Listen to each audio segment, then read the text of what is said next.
What's up, folks? I'm Private Hudson, and this is Clothing Store Simulator. Disclosure: I received a copy of this product for the purposes of this video review.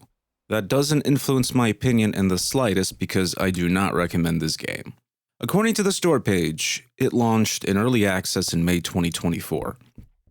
It had a few content updates, but for whatever reason, in November 2025, the devs decided to wrap it up and call it a finished product. Despite that, the final product is barebones, buggy, and boring. It's stuffed with AI placeholder art, despite the devs claiming it's only used for capsules, whatever the term capsules is supposed to mean, on the store page. Hell, even their own thumbnail on Steam is AI generated, all the menu icons on the computer are AI generated, and all the decor posters are AI generated too. On top of that, the devs released Supercar Collection Simulator in September this year, and are already working on 2 other simulator titles, both advertised on this game's main menu. After looking at screenshots from those other projects, they all look the same. It's a mash of reused Unity assets mixed with AI art. The bare minimum is programmed, and then it's job's done. While I haven't covered many of these types of games on the channel, I do play them. I enjoy them when effort is put into either realism or the gameplay. And when they have a gameplay loop that is fun, I tend to enjoy them. I did cover Gas Station Simulator, which was dreadful because it was nothing but bad jokes and memes. American Truck Simulator and Euro Truck Simulator remained fantastic, and I recently played a bit of Cafe Owner Simulator, which is alright. In Clothing Store Simulator, you start alone with a small storefront. You're limited to 4 types of clothing items and a handful of clothing shelves, racks. And everything is, as you can kind of expect, level gated. Every few levels, you unlock a brand deal that you can purchase. This adds 3 to 4 more pieces of clothing that you can sell. And once you unlock these pieces of clothing, customers already expect you to have them stocked. So it's not a choice of what you want to sell in your store. It's a matter of having to sell everything. As you progress, you unlock more clothes and more furniture options, the ability to expand your storefront, the option to build and upgrade a warehouse that's located right in the back of your store, and eventually the ability to hire staff. Once you hit around level 30, the game basically becomes an idle management sim. Your only responsibility is reordering out-of-stock items. Warehouse workers will shelve them, store workers will stock them, and cashiers will handle the register.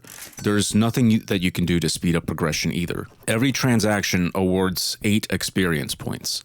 It doesn't matter if someone buys a $10 hat or $500 worth of clothing. It's just 8 experience points regardless. Before you unlock staff, the game is a slog. Your store is open for what is around 12 hours game time, but that time flies by quickly. At the end of the day, restocking the warehouse, the shelves, and prepping inventory for the next day, that takes longer than running the actual store during business hours. So real time, your shop may be open for maybe 10 minutes, but the rest of the work you gotta do, that prep time takes like 20 or 30 minutes, real time. You can design your own clothing items, but there's no point. Customers buy whatever. The only factors that seem to influence their choices are 1, mannequins. If you buy mannequins and you put clothes on the mannequins, customers are more likely to buy what the mannequins are wearing. And 2, seasons. Every few days, the season switches between, I guess, summer and winter. Items are marked with a sunshine or a snowflake, and whether it's snowing or whether it's sunny outside, those clothes sell better.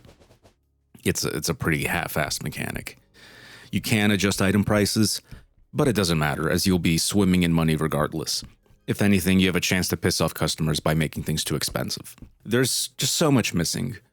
Color options, sizes, meaningful customer needs, store layout doesn't matter, customer satisfaction doesn't exist. They only care that there are enough changing rooms and that items are in stock. Decor and layout have 0 impact on anything. The game doesn't reward efficiency planning, layout, or creativity, so nothing you do actually matters. Just buy racks and shelves, buy clothes, put the clothes on the shelves, make sure everything is in stock, and just process the queue at the register. Then we get to the bugs. I don't really know where to start. Every time I load my save game, at least 3 pieces of my painted walls revert to the default color. I have to repaint them every single time.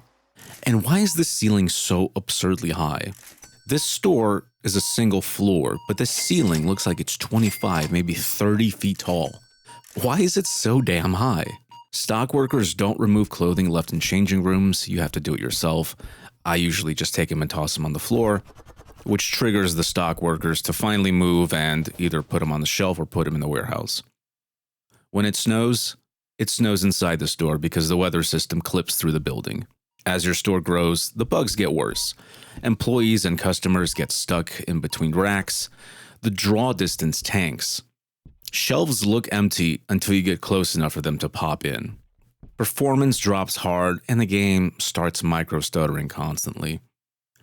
Visually, it's hideous. The character models look terrible and lack shadows. As for sound, there's almost none. A handful of stock sound effects and no music unless you buy a speaker for your store. I wanted to like this game. The idea is solid, but there's no heart into it. It's lazy. The bare minimum is done, and the entire loop boils down to grinding until everything is unlocked. Instead of adding new gameplay mechanics, the only new thing the game introduces is more clothing to put on racks. There's no challenge, and there's no thought required. Again, once you have acquired a few staff, the game is on autopilot. And when you've reached that point, you have nothing to look forward to other than additional brand deals. Now, shockingly, I did put 18 hours in, but I will say at least half of that time, I was either alt-tabbed out of the game or AFK, with the store running itself. Maybe every hour or 45 minutes, I tab back in, restock items by just placing the order, and then I tab out and then just, check back in 20 minutes once all the workers did their jobs and just end the day and let the next day start. But honestly, 4 hours is probably enough to see everything the game has to offer. The only extra mechanic that gets introduced is online orders, and even that is awful. You accept an order on your computer, grab the clothes from the shelves or the warehouse, walk across the street and pack them, and that's it. You get paid. Done. Outside of the shipping station and your store, there's one more clothing store across the street that has a rotating inventory. For some reason, you can't buy these items from your computer. You can only buy them in person from this store, and the stock rotates every few days. But the store isn't an actual competition with you. It's just there to sell you these additional furniture items. I have nothing positive to say about Clothing Store Simulator. It's another quick and dirty Unity sim. They're all built from the same recycled assets, stuffed with AI art, and padded with grind to hide how little actual game is underneath. It is cheap, it's $13, but there are better games out there at similar price points, and some, like Supermarket Together, are free and have multiplayer. My advice to the dev team would be, instead of working on 4 to 5 copy-paste low-effort simulator games at the same time, maybe focus on one and actually flesh it out. Maybe then you'll make one decent game. I'm Private Hudson. If you've enjoyed this video, please like, comment, and subscribe. I'll see you folks next time.